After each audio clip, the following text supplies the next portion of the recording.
Hi friends, అందరూ బాగున్నారా? Welcome to Vijaya videos. ఈ శ్రావణ మాసంలో అమ్మవారికి కుంకుమ బొట్లు అందంగా స్టిక్కర్ లాగా ఎలా పెట్టుకోవాలో చూపిస్తుండే. అలాగే ఈ శ్రావణ మాసంలో ఫోటోలను ఏ రోజు శుభ్రం చేసుకోవాలో కూడా చెప్తున్నాండి. శుక్రవారం మంగళవారం తప్ప మిగతా రోజుల్లో శుభ్రం చేసుకొని ఫోటోలు ఇలా బొట్లు పెట్టుకోవచ్చండి. దానికోసం నేను ఒక ప్లేట్లో ఇలా కుంకుమ గంధం తీసుకుంటున్నా. గంధంలో ఇలా మంచినీళ్ళు పోసుకొని ఇలా చేసుకోవాలండి. పన్నీరు కూడా వేసుకుంటే ఇంకా సువాసన వస్తూ చాలా బాగుంటుంది. చేతితోటి మధ్య వేలు ఉంగరపు వేలుతో మాత్రమే బొట్లు పెట్టుకోవాలండి. చూపుడు వేలుతోటి బొట్లు పెట్టుకోకూడదు. ఇలా అందంగా రౌండ్గా పెడుతుంటే మనం చేతితోటే రెగ్యులర్గా పెడుతుంటే అలవాటు. గంధం పెట్టుకున్నాక కుంకుమ పెట్టుకోవాలండి. కొంతమంది గంధం చెక్కతోటి కూడా సానా తీసి పెట్టుకుంటారు. లేదంటే మార్కెట్లో గంధం పేస్ట్ కూడా దొరుకుద్దండి. ఏదేమైనా ఇలా ముందు గంధం పెట్టినాకే కుంకుమ పెట్టుకోవాలండి. ఈ గంధం మీద కుంకుమ పెట్టుకుంటే బాగా అందంగా కనిపిస్తుంది. ఒట్టి కుంకుమ మటుకు పెట్టుకోకూడదు. శ్రావణ మాసంలో ఎక్కువ లక్ష్మీదేవినే పూజిస్తుంటారండి. అలా కాకుండా విష్ణువుని కూడా పూజించాలి. ఈ శ్రావణ మాసము వెంకటేశ్వర స్వామికి కూడా చాలా ఇష్టమైన మాసం అండి.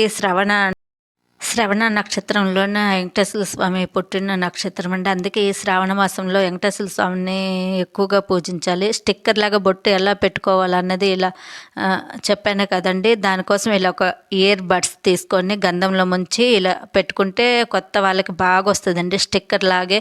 కానీ ఇయర్ బడ్స్ మార్కెట్లో దొరికిన దాన్ని పెట్టుకోవడం కంటే కూడా మనం ఇంట్లో పత్తితోటి చేసుకొని పెట్టుకుంటే మంచిది. ఒక టూత్ పిక్ కానీ కొత్త చీపురు పుల్లకు కానీ కొంచెం పత్తి తీసుకొని ఇలా చుట్టితే ఇయర్ బడ్స్ లాగే వస్తుందండి. ఆ విధంగా పెట్టుకోవాలి. గంధం పెట్టుకున్నాక కుంకుమ పెట్టుకోవాలి.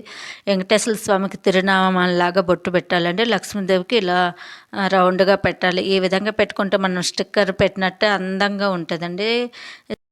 అన్ని ఫోటోలకి బొట్లు పెట్టుకోవాలండి. బొట్లు పెట్టుకునేటప్పుడు కూడా ఫోటోలని నేల మీద కాకుండా ఒక ప్లేట్లో పెట్టి బొట్లు పెట్టుకోవాలండి. తర్వాత తిరిగి పూజ ఎలా చేయాలన్నది యూట్యూబ్ ఛానల్లో ఉంది. డిస్క్రిప్షన్లో లింక్ ఇస్తా. మీకు ఇంట్రెస్ట్ అంటే చూడండి. ఇలా బొట్లు పెట్టుకున్నాక ఆ ఫోటోలు చూస్తుంటే చాలా అందంగా అనిపిస్తుందండి. మనసుకు చాలా ప్రశాంతంగా అనిపిస్తుంది.